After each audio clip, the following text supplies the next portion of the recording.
Mario Maker 2 is finally here, and we got a lot of new stuff to toy around with. Slopes, snake blocks, boom boom, two-state blocks, and many other items got added to the game.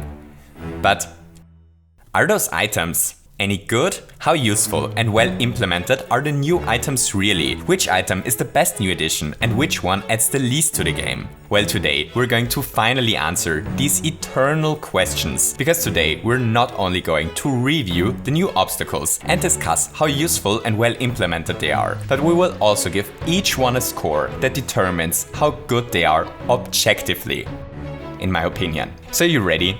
Let's do this!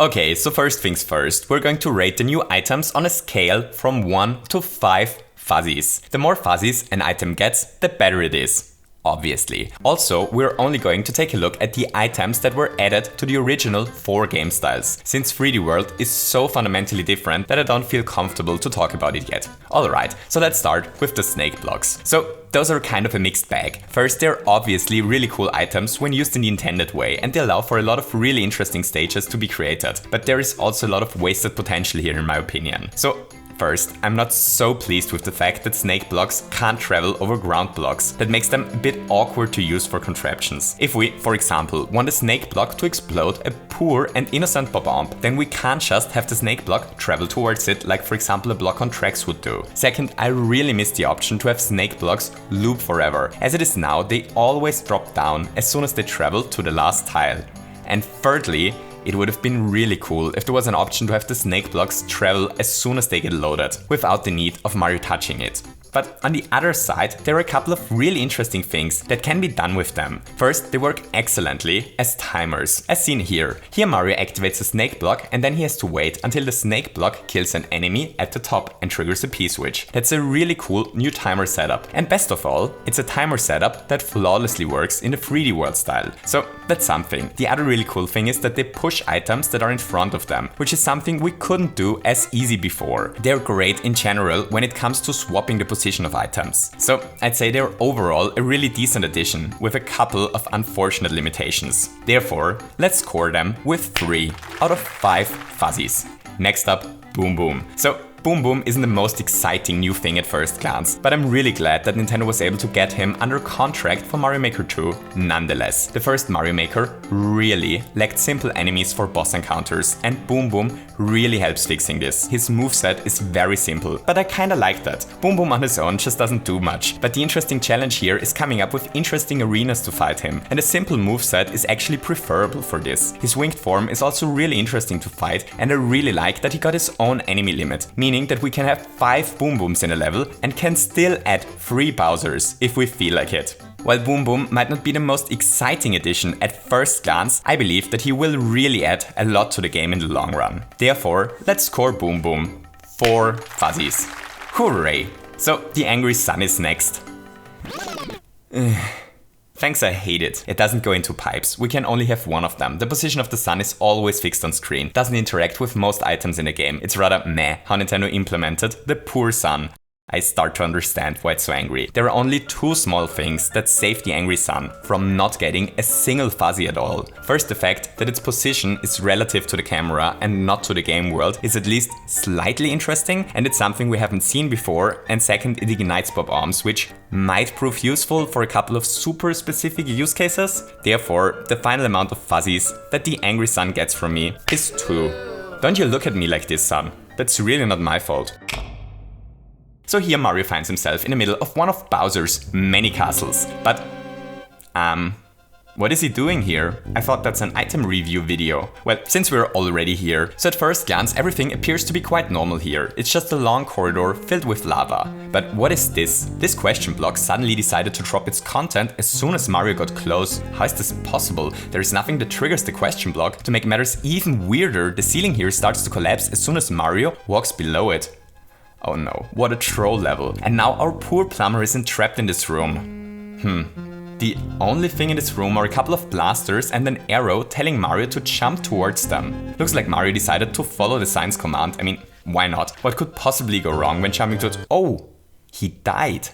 Alright, so what was going on here? Well, the answer is actually surprisingly simple. We just used one of the new items. All we did here only works because of icicles. I love icicles. They're implemented in a really cool way. So the thing is, icicles aren't on the same layer as normal enemies, like bullet blasters for example, but they live on the same layer as ground blocks, which means that we can put every other item on top of them. That's what we just did here. Here we just had icicles behind the blasters, but even when their home space is occupied by solid cannons, icicles still drop down and activate stuff in a hidden way. That's incredibly useful for tons of different things, and I love that Nintendo added them like this. The second thing that is amazing about our new Frozen best friends is that their top is a solid surface. This means that they actually allow us to drop down huge contraptions as soon as Mario gets close. I have no idea how to use that for now, but I'm sure that's going to prove incredibly useful in the future. And for anyone who is still doubting the mighty icicles, as it turns out, the top of icicles is global ground. And yes, even the ones that don't drop down. This gives us an unbelievably easy option to load stuff globally without using a single spot in the enemy entity limit.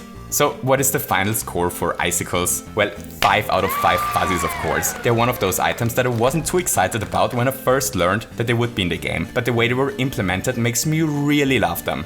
For an item that I was really looking forward to, but implementation of which is way less exciting. Let's talk about twisters.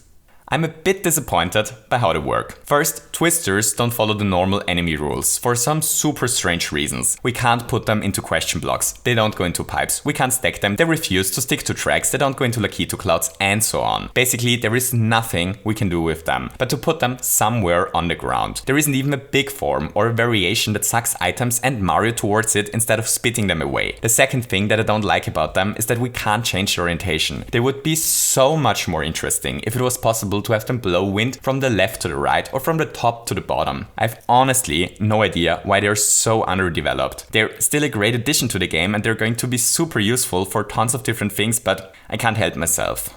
Twisters, I'm a bit disappointed in you. That's only 2 out of 5 Fuzzies for you. We can talk again once you learned how to get grabbed by a claw, which directly leads us to claws. I think they're really great, platforming with them is really fun, and the fact that they basically pick up everything is awesome. What's even cooler is that the items a claw grabs remain solid even when the claw is on a track. This means that we're able to stack stuff on top of items on claws, which is probably going to be surprisingly useful. There is only a tiny thing that I dislike about claws.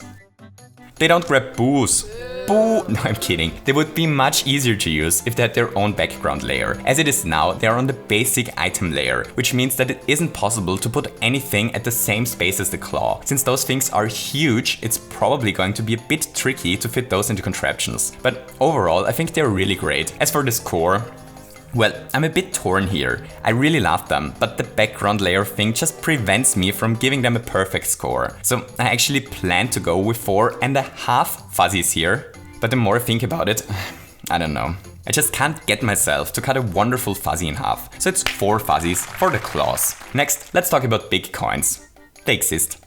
They're fine.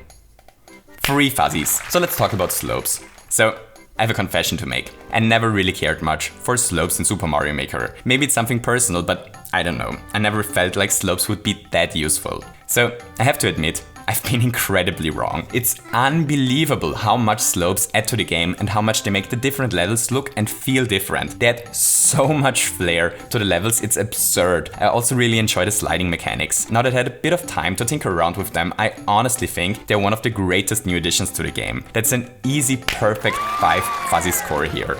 Well done, slopes. Just please stop ruining people's crouch runs. Alright, so time to take a look at the Seesaw platform. I love this wonderful, unstable platform. This could have been a really boring addition, but Nintendo really did it justice. Different enemies have different weight limits, and the way this works is consistent, which is really cool. A big muncher, for example, weighs as much as 3 small ones, and 1 muncher weighs as much as 2 springs. In consequence, a big muncher is the same weight as 6 springs, and so on. This is done really interestingly and should allow for amazing puzzle levels and for really weird stuff in more complex contraptions. Then there is the fact that a thwomp can be used to catapult the seesaw and that even dropping coins can change their state. They're just an all-around great new addition with tons of use cases, from contraptions to puzzles to crazy boss arenas or normal platforming. It's an item that perfectly fits almost every part of Mario Maker. A clear 5 out of 5 Fuzzies rating here. Which brings us to my least favorite new addition, the Banzai Bill. So, those would be really cool in theory, but sadly they really fall flat for me the way they currently are. They don't interact with anything, they don't go on tracks or into pipes, they don't destroy blocks. When they travel over them, they even look a bit weird. There really is nothing exciting about them. They're literally just a big bullet that flies through the screen. I'm really sorry Banzai Bills, but that's just a single lonely Fuzzy for you. Next up, the Dry Bones Shell. 3 Fuzzies. I like it. It's a perfectly fine addition, and the fact that it floats on water definitely allows for a lot of cool new stages. The only downside here is that the shell is really similar to the Goomba Shoe, but on the flip side, at least it gives us a Goomba Shoe-like item in the modern game styles. Okay, so one item left for us to rate. The 2-state blocks.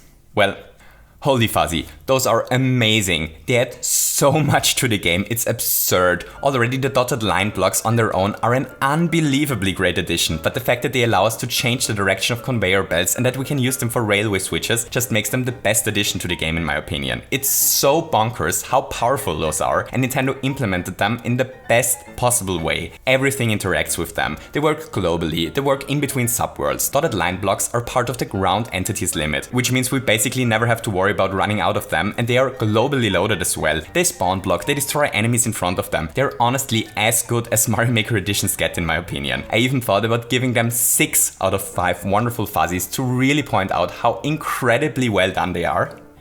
But I'm running low on Fuzzies, so 5 out of 5 Fuzzies it is. Alright, so those are my opinions on the new items. My favorite addition are by far on-off blocks, my least favorite one are the Banzai Bills, the item that disappointed me the most are probably the Twisters, though I'm sure they're going to prove useful nonetheless, and Icicles are the addition that surprised me the most. So far. Though let's see what the future holds. We could be discussing superpositional Banzai Bills in a couple of months for all we know. So with that being said, I hope you enjoyed this little video. If you did, don't forget to leave me a thumbs up and maybe feel especially surprised that I didn't rate rising water levels today and want to hit the subscribe button as well. I hope that all of you have a wonderful day and to see you soon. Goodbye!